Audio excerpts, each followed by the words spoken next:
Welcome. We're live and it's a beautiful day. Hello, everyone.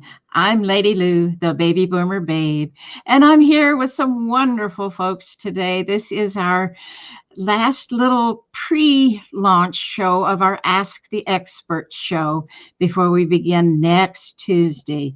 So let's say hello to Marian LaSalle. Hi, Marian. Hello. And our new co-host, permanent co-host, is Ilene Dillon. Hello, Ilene. Hi, it's like having your forever home. It's so nice. Thank you. We love it too. And we've had compliments from our viewers already about our threesome. Marian just told us this morning. So we are thrilled to have Ilene with us. We feel like we're a great team. So, Marian, you want to fill in what we're going to talk about today? Oh, yes. How to thrive through crisis after crisis. And I could probably add another crisis in there. It seems like, when something really big happens to us, we do tend to think, oh my God, we're going through this crisis, whether it's health or fear of health, like COVID, or family problems, or maybe it's your work, you lost your job. I mean, there's so many things that we could put in that basket that we're really happy to have Ilene, our expert today, talking about thriving through that. So if you have any questions, please use the comment section. We're live on YouTube and in our Facebook group under Natural Curiosity. And then if you're listening to this on a podcast, you can also ask any questions even after the show's over, and Ilene would be happy to answer those questions for you. And don't forget, don't say that. Remember to sign up for our newsletter. All you have to do is go over to naturalcuriosity.life so that you can see who our experts are coming up next week, and to get some more details. We have a recipe of the week, we have a quote of the week, we have a news that you could use, and a lot of other wonderful opportunities to connect with us. So welcome to the show today. Our expert, Ilene Dillon, you're on. Thank you. Thank you so much. I want to segue from what you did there, where you took what you were saying and turned it to the positive, because that's what we really are wanting to talk about when we are talking about crisis in our lives, or crisis after crisis. And I wanted to talk about this because it's my experience here that in this COVID-19 time, that's what it seems like is happening over and over again, whether we're looking at politically, whether we're looking culturally, whether we're looking at our own personal lives. There's just one thing after the next coming along. And so the key is to go to the positive, and that's what I want to talk about today. So thank you, Marian. You did that beautifully without any rehearsal. I'm very impressed. I do better without a script, let me tell you. If you ask me to memorize something, I'm like, oh no. I'm glad I didn't ask you, give you the script I wrote for you then. Thank you. So let me just start back with, first of all, we humans like life to go on the way it goes on, and we don't like the changes. And we somehow persuade ourselves that things are going to remain the same, nothing really big is going to happen.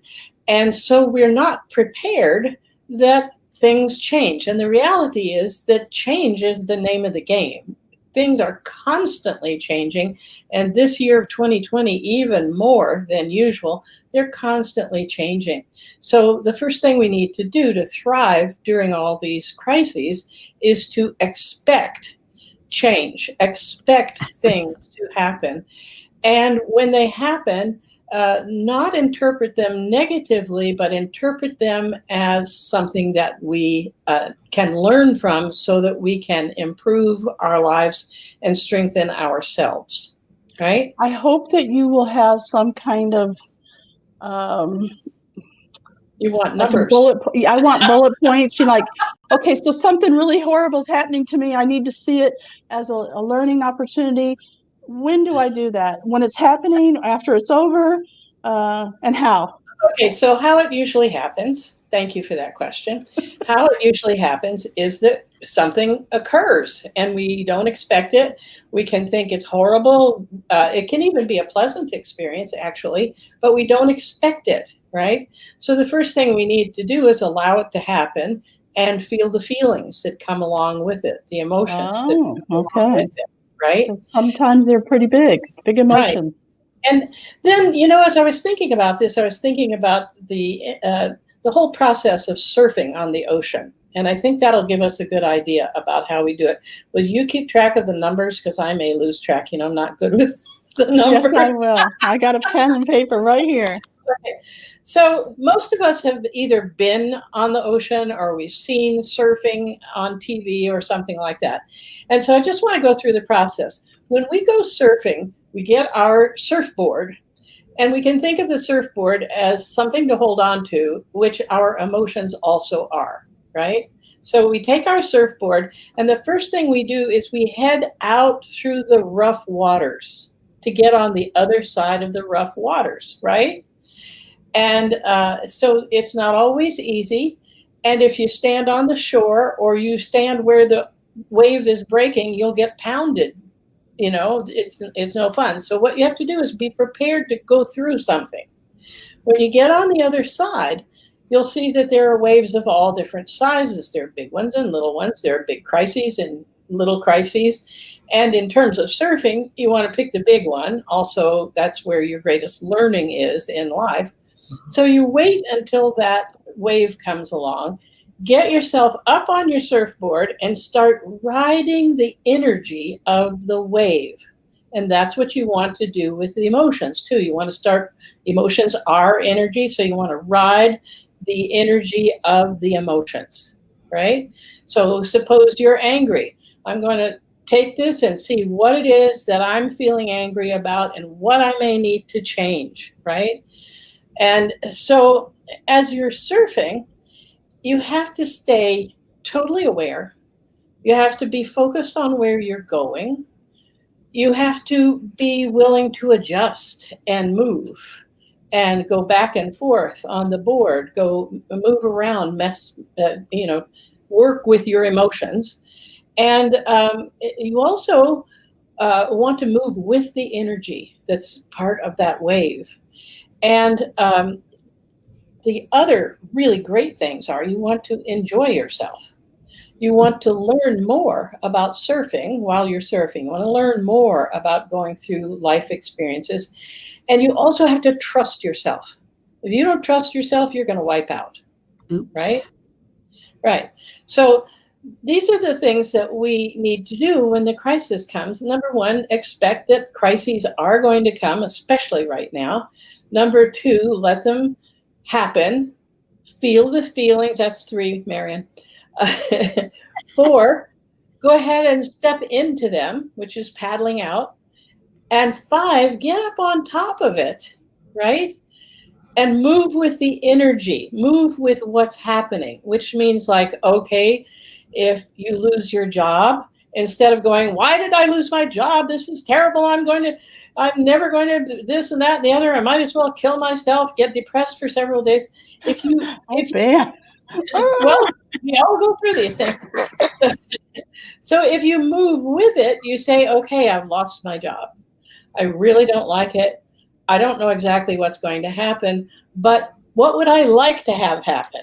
And you start focusing on where you're going, right? And start embracing the ride. What do I need to learn from losing my job, right? And that's what the surfing is all about. And then you ride that wave all the way into the shore, right? You let yourself just ride it. Now, if there are multiple challenges and crises, what do you do? What do you do next once you get into shore? You go out again. Thank you. Thank you. Hallelujah. Yeah, that's exactly. I saw this meme one time. It was a photo, and I made a meme out of it. And it was a guy coming out of an office building with a big box, and there's a plant, and you could tell his whole work life was in this box, and he was just smiling away. And what I said was, it's not what you're going through, it's how you deal with it, right? Right. Yeah. So it's true. No matter what's happening, you can see it. Maybe not right that second, but if you follow this formula, right? Thank you. Yes. We can ride the wave. Exactly. And you know what I've discovered over time, having worked with thousands of people and gone through, I lost my job one time. I was pregnant, and my boss said, well, when we find your replacement, you're out of here. I don't care how long you told us you wanted, So my husband at the time said, she's threatening you. Get out.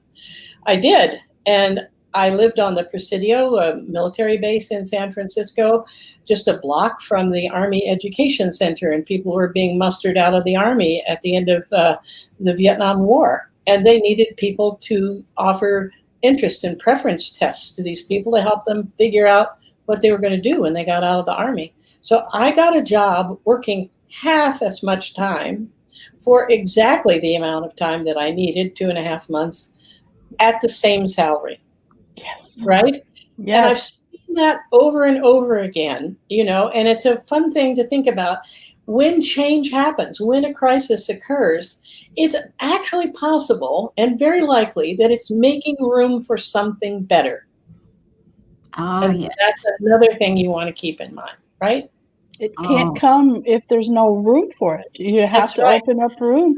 It's like a vacuum. Any kind of a hole you dig, it's going to be filled up, right? If you give it enough time, it's going to fill up with leaves or dirt or something. It's just the way the universe works. You have to dig a hole, or somebody will dig it for you, right?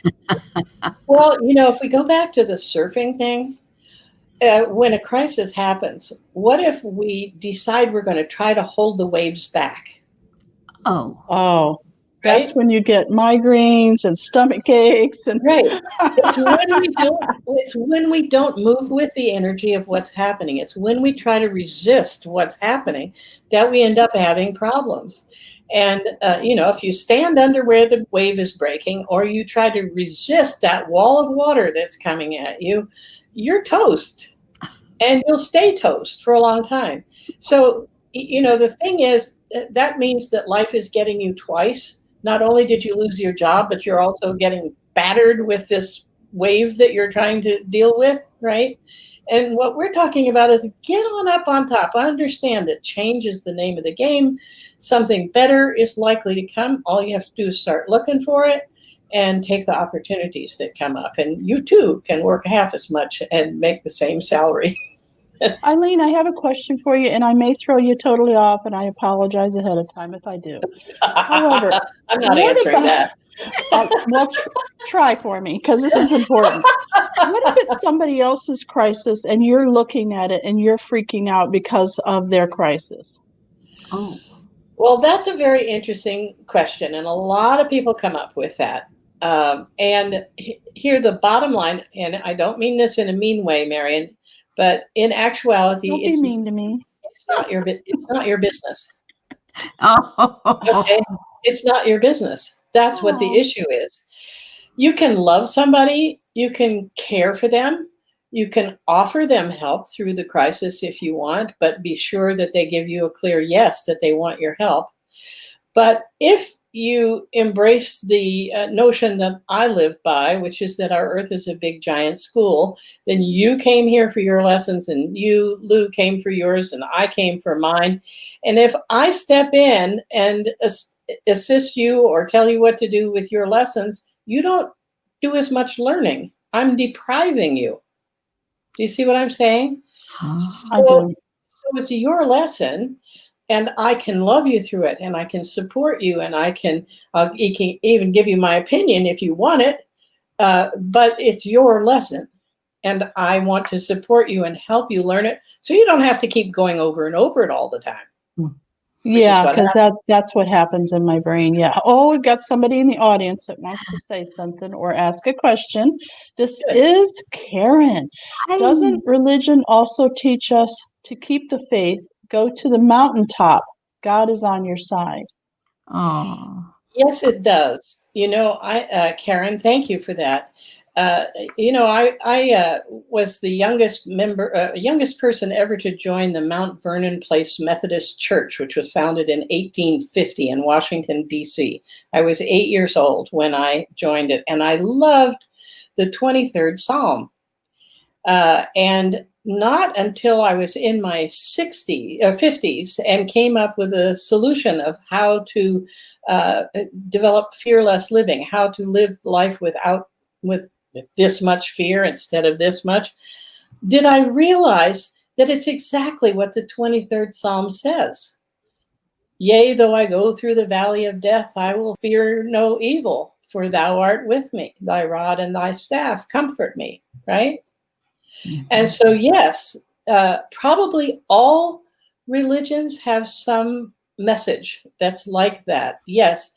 And if you don't want to be religious per se, or Christian or Buddhist or whatever, just incorporate something larger than yourself in your life. That's what we need. We're little humans, and we don't see everything. The thing that I'm talking about with surfing, it'd be like saying, well, I'm human and I can see the entire ocean.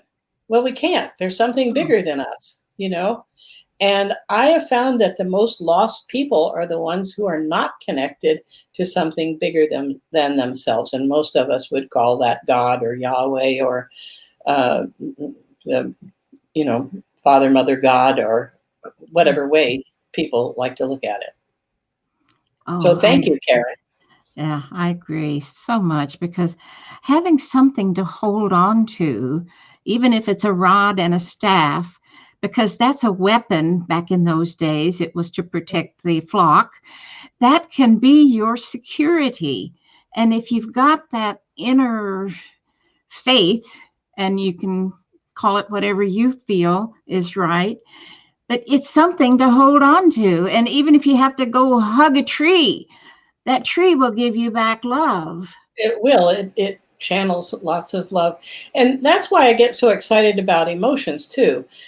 Emotions are part of a system that, if you believe in God, God set that up for us, mm-hmm. right? Mm-hmm. And so when I say that the surfboard represents emotions, and that you can hold on to the emotions, you can stand on them, you can use them, they'll help you get through. That's also turning to that something larger. Listen, we were given a system here that helps us get through these crises. And all we have to do, and it is in my book, Emotions in Motion, that there are listed 12 emotions and the message they're giving us. But once we work with the message that the emotions are giving us, then we can resolve the crises that come up. Then we can understand better what learning is there for us, or what change we can make to our own benefit. So I just want to put emotions in there as God's little toolbox, if you will. Yeah, and we've all got them. We just don't always remember. And if nothing else, just find your best friend. Family's not always the way for you to go, but find your best friend. And if nothing else, let them be a shoulder for you to cry on. You don't know how many times I've been that shoulder, and they'll often worry about dumping on me. And I said, never mind, just keep going. All I do is I flush it down the toilet when we're through. Well, thanks a lot. I had a man that I dated for a while, probably close to 45 years ago. And he was around me one day and he said, "Oh, Ilene, I don't think you're happy unless somebody cries around you every day." because when you help people, you like to help people. And if they're a mess, that's okay. That's actually something that you now know that you can help other people with, and it makes you feel good because you're using your own talents, I'm a people helper, and everybody who knows me knows that. If you have a problem, call me. Even if I can't help you, I can find somebody who can. Like a friend of mine she just broke her hip, and so I just happened to have a wheelchair because of my friend with Alzheimer's, and she it's not being used right now. Well, while she's waiting for Medicare to give her the okay to get a wheelchair, why can't she use mine? And my friend just happens to have an SUV, and we could take it to her. So, you know, I'm the same way, Eileen, and that's probably why we resonate so well together. I feel like it's my job. I feel better when I'm helping. Okay. Mhm. I feel better when I'm helping. So if you reach out and ask us a question or have a problem you want us, like I said, it doesn't necessarily have to be us, but we can find the solution for you. I have Google, that's my friend, you know. Sometimes Google is my friend and sometimes it isn't. You have to know how to search properly. That's true. Well, Oh, so crises keep coming, and another thing is to expect them, yeah. and maybe even to think about welcoming them. Okay, here comes the next crisis, because this is the thing I've been really tickled about lately as I've been writing and teaching, is the more we go ahead and surf, the more we deal with what's coming up and learn from it, the easier and easier and easier crises and life events become. Yeah. Yeah. And I'm here to tell you that the older I get, the fewer crises I have. And I have welcomed that because in my life, as in everyone's, we've had big crises, we've had little ones, and we've had medium, and then we go through them.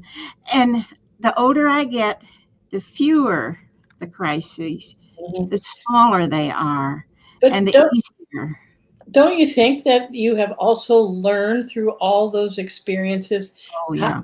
how to accept them, how to work with them?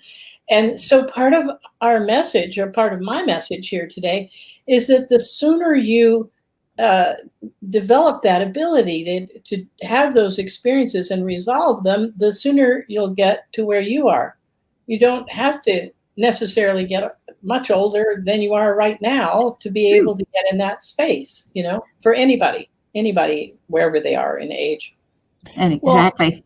I would like to talk a little bit about your book, Emotions in Motion, because it is chock full of the type of things that we're talking about today. So, if you are a reader and you really want to read a book that will help you with your emotions, because let's face it, whenever we do have a crisis or whenever anything is going on, our emotions get triggered. Whether they're good, bad, indifferent, doesn't matter. Watching the news can throw you into an emotional upheaval, right? So I highly recommend it. It's a really good, solid, full of really good information that will help you understand your emotions. It Because does. I think Eileen took all of her life experiences because she's a therapist, and she saw people. How many people over the years have you seen with all their problems? And and you've been able to help these people work through their crisis, not only work through them but thrive. Mhm. And you You got it know, all in a book. I do. And what kind of an author am I? I don't have a book here to show to people. It's on Amazon, or you can find it on my website, emotionalmasteryforlife.com. But, Marian, just to follow up on that, I recently got a call from a woman that I worked with over 40 years ago in therapy, and something was going on in her life and she wanted a little checkup. And she came in on our first Zoom meeting. She came in saying to me, I still remember this. I've used this that you taught me. I remember that. This has worked so well. This really turned me around. I've been using this all this time. It was really interesting to see those tools coming back after 40 some odd years. It was really Beautiful. interesting. Very, very nice. Yeah, I'm at work, so I don't have your book in front of me, but I know Lady Lou's got one there. If she can Yeah. dig it up, it's there Well, somewhere, right? I can. Thank you. Yeah, Thank you. it's a beautiful cover too. Whoever you got to do the cover, I really like it a lot. Um, my colors, it's very relaxing. I like the cover. I do. There we go. Emotions in motion. Thank See you. there? Mastering life's built-in navigation system, which is what emotions are all about. We do have a comment from somebody in the audience. This is Karen. Now I'm back. Karen. She said, you've mentioned manifestation in past episodes. How often can you or should you manifest beyond chaos? Oh, I'm not sure I understand what that means. Like if you have chaos, how far past it do you have to go before you can manifest? I'm not quite sure what that Karen, means. why don't you explain it a little better about, give us maybe a scenario, or an example? How about that? So one thing I can say while she's doing that is that when we have an experience and chaos is happening, it's sort of like getting dumped by a wave in the ocean. You really have to take your time to get through being dumped in the wave. So I think part of the answer may be that you need to stop roiling around like you've been dumped in an ocean wave before you start manifesting. And part of the reason for that is because you can see more clearly when you're not tumbling around and get clearer on what it is that you really want in your life. So taking some space from the chaos or the cataclysm or whatever it is that's happening, I think helps you to have more of the outcome that you really want. I am a really good swimmer. I learned early on, and I was in swimming competitions. I even did, all kinds of competitions. I just love the water. And I know that if I'm tumbling around, I get disoriented. I can't focus. I can't think. And I don't know which end is right and up. And so even me, a strong swimmer, can get that confused. So I totally get your analogy of how we need to get on top of that wave and ride it in. Okay, right. We have a comment here. Let's see, Karen. Okay, Karen says, manifesting your wishes and desires beyond the chaos that is occurring in your life. Okay, so based on what we've been talking about, Karen, as soon as you get to a calm spot or you can see clearly what you really want, go for it. Because you need some time to clearly imagine what it is that you want, to connect your emotion to that, and then to take steps. Like you say, Joe Vitale says, start moving. Don't, if you're going to manifest, you have to take action on, for what you can do also. So, so just as soon as you get to a quiet spot, but usually when you're roiling around, like you're talking about, Marian, you don't know which way is up. So how can you move toward anything? Yeah. As soon as you can see which way is up, go for it.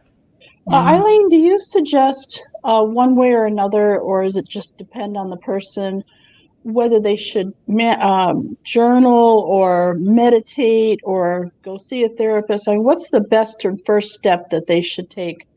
Wow. Yeah, I know. It in my view, it really does depend on the person. Some people can't stand therapy. Some people do really well with it. Some level of getting input might be good, but you can do that with meditation and you can do it with journaling. So it depends whether you want input from your higher self, input from your own self, or input from somebody you can visit in their office or these days on Zoom. There is the whole issue, which we've talked about in the class we've been doing, of asking for help. And what often happens when people are not doing well or they're having crises is they don't ask for help. They think they have to figure it out by themselves. And to me, as I've learned in my life, this has been something I needed to learn, it's a lack of humility that causes that. And what I've learned humility is a remembrance that there's something larger than myself. Because what happens when we get into our chaos, we think it's all up to me. I'm the one, and I can't do this by myself, right? But when you have humility, you say, yes, I'm going through this, and there's somebody bigger I can ask so I can have a partner. It's funny, too, because Lady Lou and I, one of the top things on our list when we think about Ilene Dillon is that when we call each other because we're in, a crisis or we're having a problem with something, we can say to that person, I just want to talk. I don't want you to solve my problem. That lets them off the hook. We're able then to just, have our feelings heard and kind of banter it back and forth a little bit. It has really helped us as our friendship, and it has helped us move through crisis much easier. Thank you for that. Yeah, that's really good. So you gave us permission. Yeah. So what you're talking about is the person who wants the help defining for the person to whom they're going for the help about what kind of help they want and asking for their agreement before they share. It seems to be make things easier on both sides. Oh, yes. It has been a lifesaver, and it avoids a lot of arguments down the road. Doesn't it? Doesn't it? And hurt feelings. And we don't want to hurt each other. So we thank you for that, Ilene. That's huge. My pleasure. Have one final comment before we leave today, and this is from Karen. She says, if you're stumbling and rolling through the waves, you get back on the surfboard. Those waves can be pretty brutal, but you continue to try and live to be a better person, even through the ups and the downs. And isn't that exactly what you told us today? Thank you. Thank you. I would just take one word out of that statement, Karen, and that's the word try. To me, trying means doing more of the same stuff that hasn't worked already. So instead of trying, I would just get back up on that board and live my life. There you go. There you go. Amen. Thank you for that comment. Yes. All right. Well, we've run out of time. And remember now, next week, starting Tuesday, is our full 45 minutes, sometimes an hour, depending on how much we talk. Our new Ask the Experts show is going to be every Tuesday night at 7 p.m. Central Time. We're live on YouTube, we're live on Facebook, and we also have our podcast that goes out to many different podcast platforms. So we thank you. Please feel free to ask your questions. Just send them on in. And Ilene has one last thing to say before we go. I want to say who our guest is on that show. Please Michiko Hayashi, who is the niece of Dr. Emoto, who wrote the book Messages from Water, who has been continuing his experimentation. It's so exciting. Lady Lou, you set that up. If I were anybody, I would not miss that show. For sure. We're excited too. So we'll see you on down the road. We found out she's not the niece. She was the assistant. Oh. Yes. Before he died. Not really sure where we heard that, but we thought she was the niece. But she works for the family, and she is in the Peace Project. And so she will be here next Tuesday. All right. We'll see you later, ladies and gentlemen. It's been a pleasure. Thank you. Ilene, you're awesome. Happy crisis. I'm surfing.